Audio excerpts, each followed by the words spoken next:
देखिए, कल कांग्रेस पार्टी की तरफ से राजभवन घेराव का जो है प्रदर्शन एक रखा गया है, जिसकी वजह है और वजह है बहुत सारी। आपने देखा है किस तरीके से चमोली से लेकर उत्तरकाशी तक, धराली से लेकर थराली तक भारतीय जनता पार्टी आपदा प्रबंधन में पूर्णतः विफल साबित हुई है। प्रदेश की कानून व्यवस्था की स्थिति आपने देखी है। नैनीताल में हमारे जो है कांग्रेस पार्टी के सदस्यों को अपहरण करने का कार्य भारतीय जनता पार्टी ने किया। बेताल घाट में गोलियां चली, आपने देखा, द्वारा हाट में गोलियां चली। तो उत्तराखंड को आप देख रहे हैं कि यहाँ पे लोकतंत्र की हत्या करने का कार्य भारतीय जनता पार्टी कर रही है।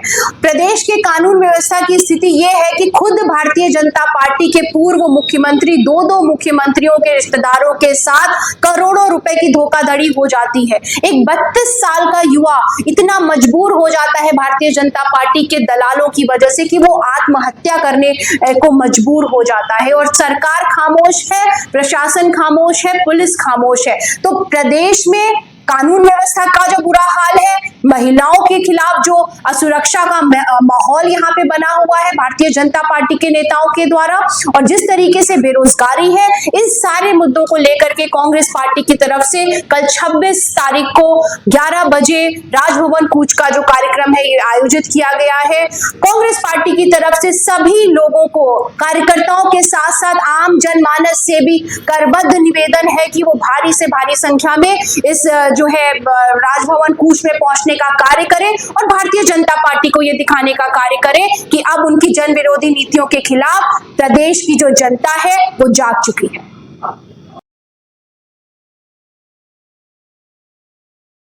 देखिए, कल का कांग्रेस का राजभवन का घेराव समझ में नहीं आया, समझ से परे है। बुद्धि भ्रष्ट हो चुकी है कांग्रेस की, विनाश काले विपरीत बुद्धि। ऐसी परिस्थितियों में हमारे जब प्रदेश की स्थिति आपदा से ग्रस्त हो चुकी है, इस समय हमारे कई क्षेत्रों में आपदा आ चुकी है जहां पर हमें मदद पहुंचानी है। सरकार में मुख्यमंत्री से लेकर के एनडीआरएफ, एसडीआरएफ और हमारे आपदा के कर्मचारी लोगों को राहत कार्य देने का काम कर रहे हैं, उनकी मदद कर रहे हैं। दोबारा कैसे हमारे आपदा के वो क्षेत्र सही हो, उसको लेकर के सरकार काम कर रही है। और दूसरी ओर कांग्रेस सिर्फ अपनी राजनीतिक रोटियां सेकने का काम कर रही है, एक छोटी मानसिकता का परिचय दे रही है। कानून व्यवस्था को लेकर के वो कल राजभवन का घेराव करने की बात कर रहे हैं। मैं आज उस कानून पर पूछना चाहती हूं कांग्रेस के उन साथियों से, जब उनकी सरकार थी तो उन्होंने कितने लोगों को जेल में डालने का काम किया, उन्होंने कितने भ्रष्टाचारियों को जेल में डालने का काम किया। हमेशा कांग्रेस की सरकार में भ्रष्टाचारी, गलत कृत्य करने वाले, शोषणकर्ता, उनको संरक्षण देने का काम कांग्रेस ने किया। लेकिन भारतीय जनता पार्टी की सरकार ने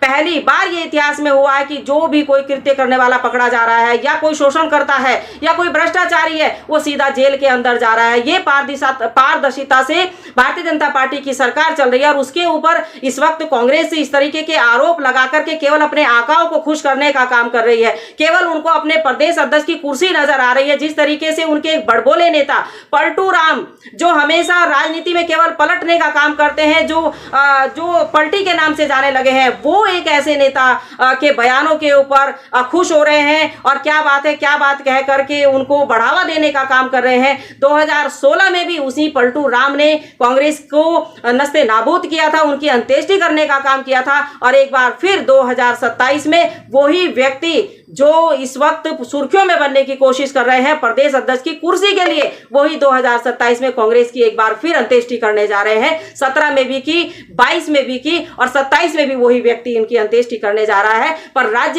राजभवन का जिस तरीके से वो घेराव की बात कर रहे हैं, मुझे लगता है कि उनकी मानसिकता, उनकी सोच बहुत छोटी हो चुकी है। ऐसी मानसिकता के साथ कांग्रेस राजनीति कर रही है, जनता ये सब चीजों को देख रही है।